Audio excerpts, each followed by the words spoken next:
आणि प्रहार संघटनेचे प्रमुख बच्चू कडू नाशिकमध्ये पोहोचलेले आहेत। कर्जमाफीच्या मुद्द्यावर बच्चू कडूंनी आक्रमक पवित्रा घेतलाय। कृषी मंत्री माणिकराव कोकाटेंच्या घरासमोर बच्चू कडूंनी आंदोलन सुरू केलंय।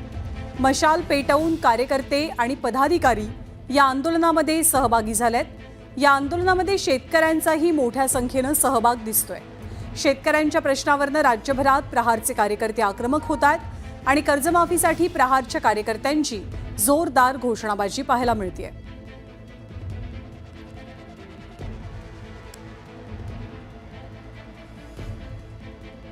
लक्ष्मण घाटोळ आपल्याला अधिक माहिती देतील। लक्ष्मण, आंदोलनाला सुरुवात झाली आहे, काय भूमिका घेतली आहे बच्चू कडूंनी कार्यकर्त्यांनी? ज्ञानदा बच्चू कडू त्यांच्या कार्यकर्त्यांसह माणिकराव कोकाटे जे कृषी मंत्री आहे राज्याचे त्यांच्या घराच्या बाहेर दाखल झालेले आहे आणि हातामध्ये टेंभा घेऊन हे सगळे कार्यकर्ते बच्चू कडूंसोबत या ठिकाणी दाखल झालेले आहे। आपण हे दृश्यांमध्ये बघतोय पोलिसांचा देखील मोठा बंदोबस्त जो आहे तो या संपूर्ण परिसरामध्ये तैनात करण्यात आलेला आहे। ही सगळी दृश्य जी आहेत ती आपण बघतोय। बच्चू कडू स्वतः या ठिकाणी आलेला आहे। आपण बच्चू कडू यांच्याशी बोलणार आहोत। बच्चू कडू यांची नेमकी याबाबत काय भूमिका आहे, काय मागणी तुमची आहे आणि आपण टेंबा हातामध्ये घेतला? पेरणी ते कापणीपर्यंत सगळे काम MRHS मध्ये केले पाहिजे। किमान आंध्राप्रमाणे हेक्टरी 10,000 रुपये, एकरी 10,000 दिले पाहिजे। कर्जमाफी केली पाहिजे, जे देवेंद्रजीनं सांगितलं होतं 7-12 कोरा करा, आणि मग त्यांनीच म्हटलं तेच बोलत नाही आहे। त्यांनी बोला तर आम्ही समजून जाऊ ना, पण देवेंद्रजी कधी बोलणार त्याची वाट पाहतोय, मुहूर्त कधी काढणार ते बोलण्याचं। त्यांनी विधानसभेमध्ये 7-12 कोरा कोरा कोरा करत करत मतं घेतली।